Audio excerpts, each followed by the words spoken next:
If you watched the first episode of my Japan vlog in Tokyo, thank you so much for being here and welcome back.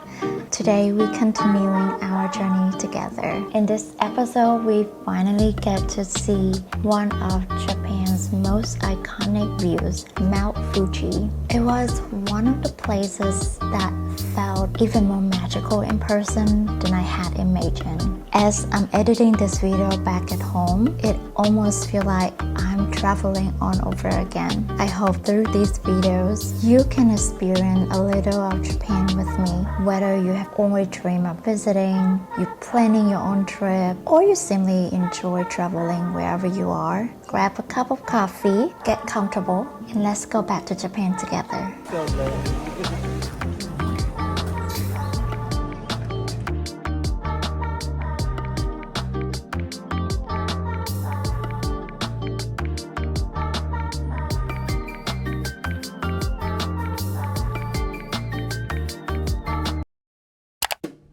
We spent the entire day exploring Ginza. We wandered through the shopping streets and took our time browsing. For dinner, we stopped by a local restaurant for yakitori and grilled chicken skewers. To end the night, we treated ourselves to a buffet at the food hall. It was the perfect sweet ending to a wonderful day. Then it was time to say goodbye to our cousins who were flying back home the next day. We were so happy we got to spend time together in the middle of our Japan trip. It made our time in Tokyo even more special. Good morning. It is Monday, March 30. It's only 5 o'clock in the morning. I have jet lag for sure. I woke up around 3:30 and tried to get more sleep, but I couldn't. So I just got up and got ready for today. We are going to Mount Fuji today. We booked the private tour a couple months ago when we planned the trip. We figured maybe it's just easier to have someone drive us there and show us around. They are going to pick us up at 6:30.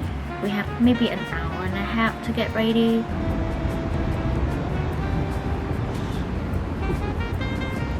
Another day going to 7-Eleven to pick up breakfast.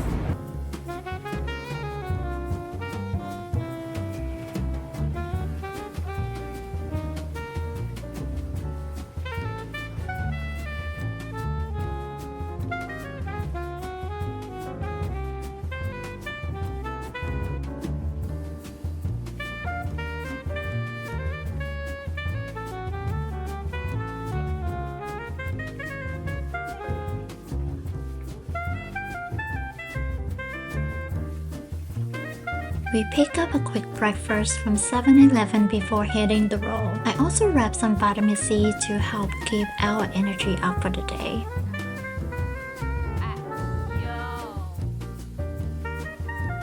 Một lần mới mẹ ngậm vậy nó mới ghê á mẹ.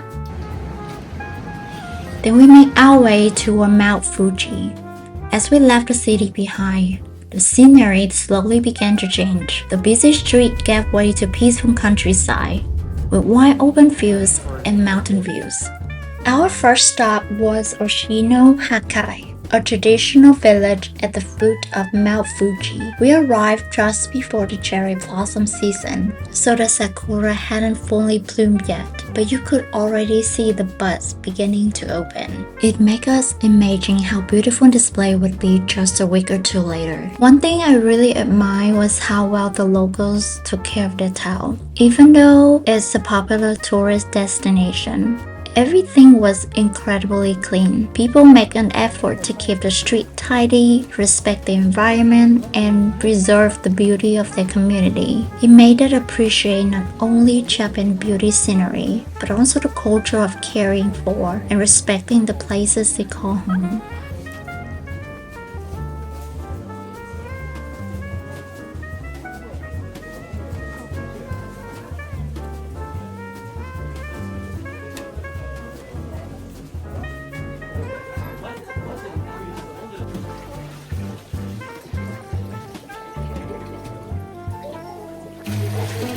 Uống thử coi.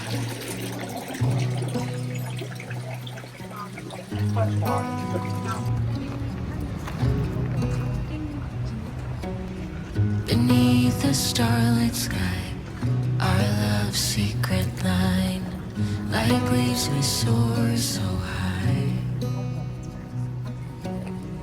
Beneath the moonlight, the soft touch your hand in mine gets me every time. This tree is 1,000 years old.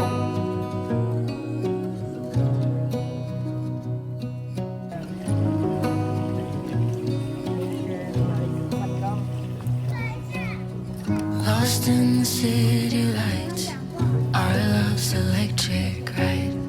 You make me feel alive. I know July is gone. You make me feel at home in the neon glow. As the leaves change color, I dive into you. When summer's fading, there's nothing to do but bask in the glory of the winter sun. Maybe this is the season of love.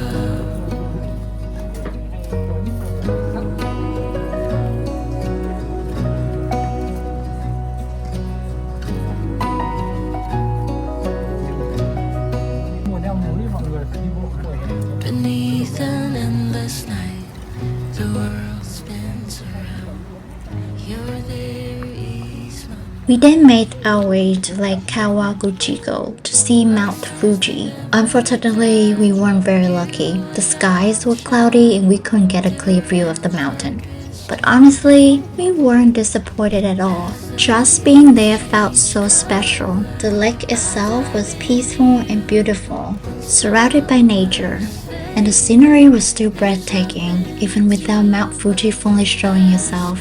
Sometimes, travel isn't about getting the perfect view or the perfect photo.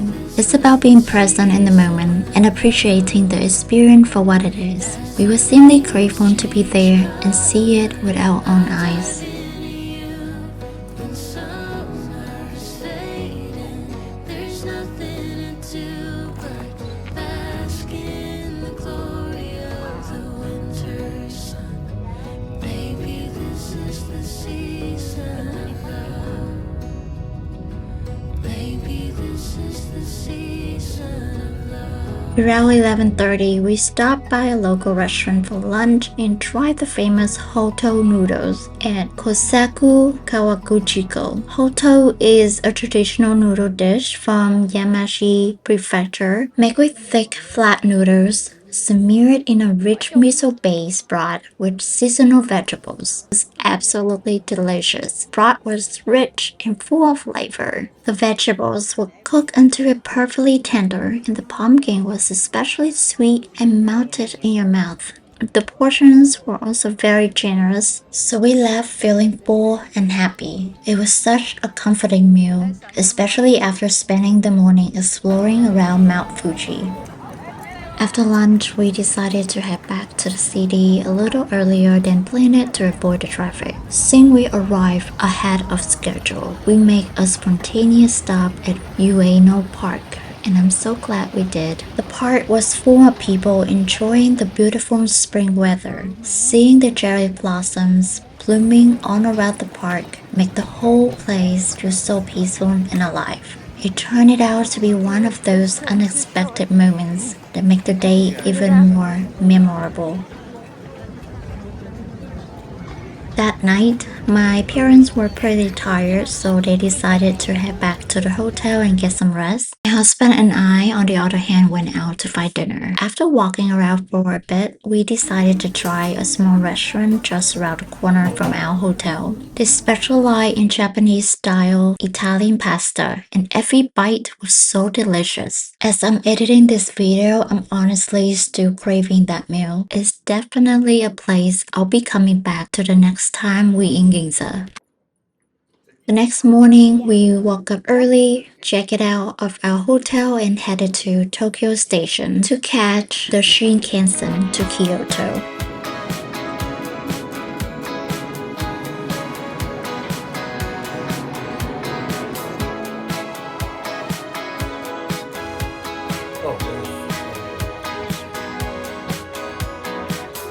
I've never been to this part of town.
It was raining when we arrived in Kyoto, and we actually got a little lost trying to find our Airbnb. Thankfully, we eventually found it. Kyoto immediately felt slower and quieter than Tokyo. The city has a much more classic, traditional vibe, and it was absolutely beautiful. After checking in, we stopped by a nearby grocery store to pick up some snacks, fruit, and water before getting ready for dinner. That evening, we had a reservation at a restaurant within walking distance to our Airbnb. To be honest, it wasn't really my favorite experience. Everyone had to order at least one drink, which isn't something I'm personally used to. The food was okay, but it didn't really wow me, especially for the price. I don't think it's a place I would go back to. After dinner, we wandered around a little more and unexpectedly discovered an underground food hall filled with local food vendors. I was honestly so amazed. Finding that underground food hall felt like discovering a hidden side of the city. Now we know. The next time we're in Japan, we probably eat at places like this more often. There were so many delicious options. Lots of locals wrapping dinner. Of course, I couldn't resist picking up a few more snacks before heading back. Even after just one evening, Kyoto already felt like a city with so many layers waiting to be explored. We had only scratched the surface, and I couldn't wait to see more over the next few days. And with that, we've come to the end of this vlog. Thank you so much for coming along on another day of our journey. I hope you enjoy it, and I'll see you in the next episode.